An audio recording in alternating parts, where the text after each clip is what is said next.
Good morning, everybody. I am here in Gothenburg, Sweden. I'll be here through the weekend.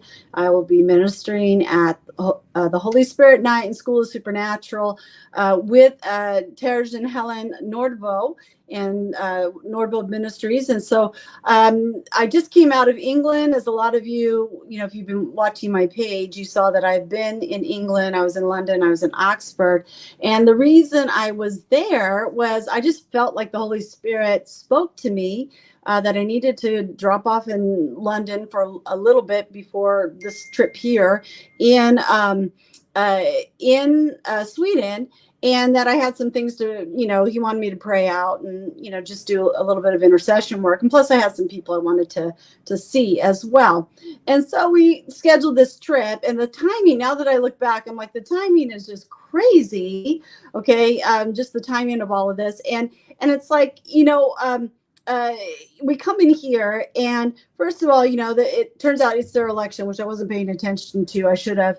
But, they just elected, a new conservative PM to replace the one that resigned.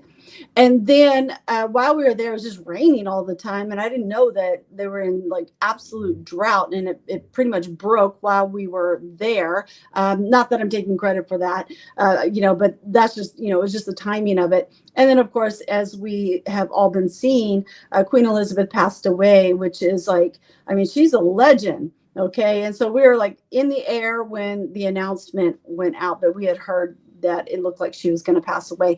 And so the timing was very, very fascinating to me, because I just know that I work so much in tandem with land and interceding for different lands. And the Lord will send me on assignments, to do certain things. And to me, this seemed like very simplistic. And yet there was so much going on, and I didn't realize the timing until, of course, I got on the ground. Okay. And so coming out of there, now I'm here in Sweden, and again, now that I saw how everything unfolded, I can, definitely tell you, the warfare that I was having, I was just like, what is going on with me? Pretty much the entire time I was in London, I was just feeling all of this stuff personally, and I didn't realize the level and just how much transition was happening the week that I was actually there. So it explains why I was praying the things that I was praying. And, it just really solidified why stuff was happening to me. All right. So now I'm in Sweden. I'm here in Sweden. I'm going to spend the weekend in Sweden, then I will head back home. Let us know where you're coming in from. I figured, it's 3:30 a.m. California time, so probably most of the West Coast is not even awake. Probably East Coast is waking up now, but I'm thinking that some other countries are on this live today, just because I'm hitting it at a time that you would be awake. It's about noon here in Gothenburg. And so let us know where you're coming in from. I'm kind of checking it out here. We have Nicole from Western Australia. Let's see. We have Irene from Anchorage, Alaska. And yes, Taurus is up at 6:30 a.m. And we have the Philippines. All right. We have Ohio. Okay. Midwest. Yes, you guys are awake. All right. And we have Rebecca in Great Britain. Awesome. All right. So let's talk about Seers and Dreamers. A couple things happening. First, we have the Glory and Prayer Institutes happening next month, and you don't want to miss that one. We are over 75% in person. Registrations are over 75% full, so make sure that you register. And then we also have the Seers and Dreamers gathering. Well, let me give you a date. Glory and Prayer Institute is October 20th through 22nd, so it's next month. So you want to register for that like as soon as possible and get into that. Seers and Dreamers gathering, that's what is undergirding what I'm speaking into today. That is going to be February 23rd through 25th in Sydney. And I am very excited for it, because we have been trying to get this conference on for a couple of years, and it got pushed off because of COVID. Well, now it's on, and it's going to be in Sydney. It's been something in my heart for a really long time, and I am excited to see this unfold. I feel such a grace on it, total grace for it. and just the team that's forming for, the worship teams and all the teams that are serving and all the things that are unfolding right now, just to bring this to you in a really good way. It's going to be at the Silverwater Auditorium. They have this beautiful cafe indoors, it's like kind of a garden cafe. It's really beautiful. So without giving you all the details, I'm just excited. Okay. So that's February 23rd through 25th in Sydney. Go to jennifereivaz.com and you can register. There should be some links on the page that you can check out all of these. All right. So Seers and Dreamers, that's what I want to talk about. I want to talk about that kind of, that kind of realm where God speaks in pictures. He'll speak in pictures. It's the picture language of God.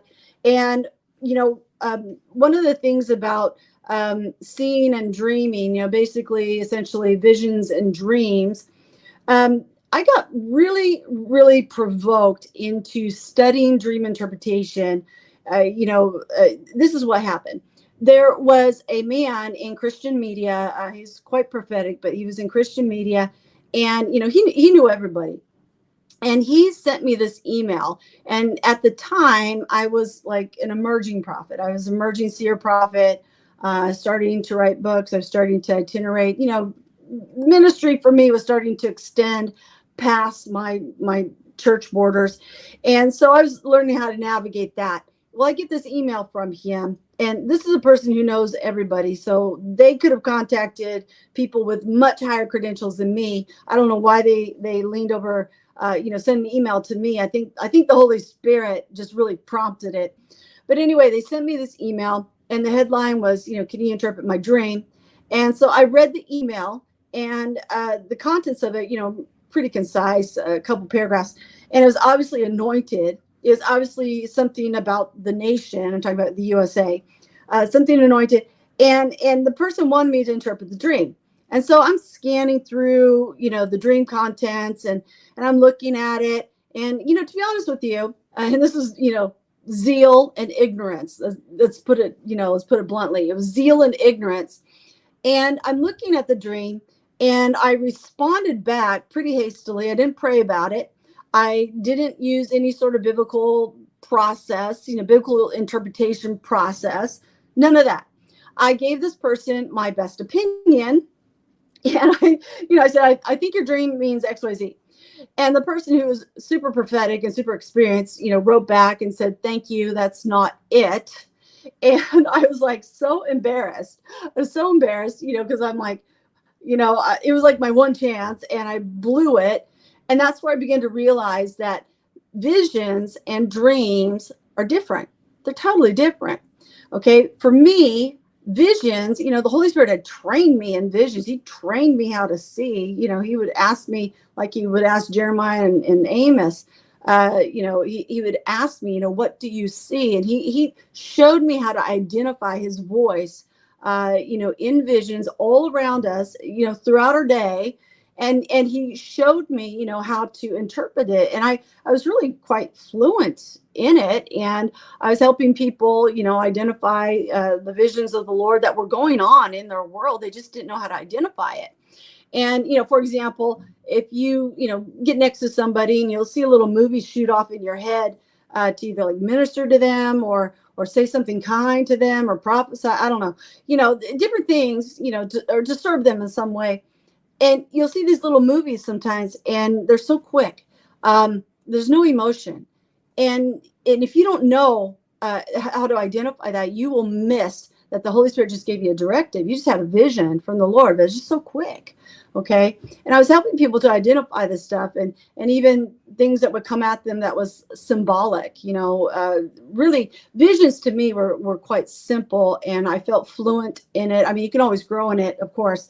But I made the mistake of thinking that visions and dreams were different, or visions and dreams were the same, and they're not. They're different. Okay. Let me read to you out of Acts chapter 2:17. And it shall come to pass in the last days, says God, that I will pour out of my spirit on all flesh. Your sons and your daughters shall prophesy.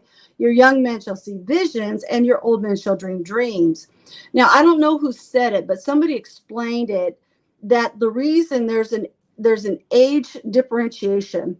young men shall see visions, old men shall dream dreams, is because young people, if you're young, visions are simpler and you can interpret them simpler. But when you're old, you can interpret dreams better because dreams require maturity. They require study. They require a focus. You can't just shoot off an opinion about a dream. There is a process to learn. And so I know that when I failed this email, okay, it was a fail. And I was like, I've got to learn dream interpretation. And so I spent a year just studying that alone. And then I'm still, obviously I'm still very much in it. But it's one of those things that just keeps unfolding, it just unfolds. It really requires a lifetime of learning. But this is the picture language of God, and God is speaking in this realm. And the thing about dreams and visions, I have found that dreams, God is speaking to us a lot more in dreams than we realize, a lot more. And so we're missing that. We're missing, what God is speaking to us. He's setting up our day at night, and we're missing what he's saying. So we don't even know how to pray and how to respond to it. I was like, I write down my dreams, and I'm glad I wrote down the one that I had last night, because if I hadn't have written it down, I would have forgotten it by now. Okay. So I did write it down. I write all my dreams down that I remember. I've got like pages and pages and pages of dreams. It just goes on and on. But that's so I can go back to it. But I had one last night, and keep in mind, I just come out of England, and it just felt chaotic to me. Everything was chaotic. I was waking up in the middle of the night. Some of that was jet lag, but I was waking up in the middle of the night, and I was like feeling chaos, and I wasn't feeling right, and I couldn't pinpoint it, and I couldn't understand it. Didn't realize the whole nation was in transition. Didn't know till I came out of it. And then last night, I actually have a dream. I'm here in Sweden now. I dreamt that I was cooking in a house, and cooking is very therapeutic for me. And a man would come and pick me up and drop me in the ocean, and I would swim to the shore and then climb up the rock hill so I could do it again. Okay, so, and the whole thing was very refreshing and fun and peaceful to me. I just was having a really good time in this dream, and it really helped me because I was thinking, coming out of England, that was really rough. I just don't want to keep having that rough, experience night after night, while I'm here in Sweden. I like this to have some more peace on this. And so I had this dream, and so I knew that the Lord was speaking to me. It's going to be fun. It's going to be the river. Keep climbing up the rock of my word, and and you can go swim in the ocean again. The ocean of His presence, so that dream was for me. But I also know that dream is also for you, because I'm prophetic. And I know a lot of times the Lord will speak to me because it's something I'm to speak to others about, staying on the rock of His word, and climbing up the rock, climb up the rock of His word. You want to go up, climb up the rock of His word. And there's going to be times of refreshing for you, times of fun for you. Okay. And so I just want to give that to you. And this whole realm of dreams, the Lord's awakening it. I think we've studied it out pretty well here in the U.S. I believe the emphasis is changing in the U.S. We had an emphasis on all things prophetic for a long time, and the emphasis is changing. But that baton, that prophetic baton, the seer realm, the dreams, all of that is being passed to other nations. I know Australia is one of them. There'll be others, but that baton's being passed, and so that's why I feel it's so timely to have a Seers and Dreamers gathering in Australia, in Sydney. I think the timing's perfect. It's their summer, and I know how God operates with me. I'm a land person. I go into lands very strategically, and so the Lord's awakening that whole realm over there, because they're really going to capture the baton, and they're gonna run with it. And so I'm just really honored to be a part of that. So join us either Glory in Prayer Institute, okay? And that's coming this next month. And there's like a miracle vibe on that, okay? Glory, for sure. Join us at the Seers and Dreamers gathering. Again, if you're coming to the Seers and Dreamers gathering, get your accommodations early, and we'll see you then, okay? Thanks, everybody. God bless.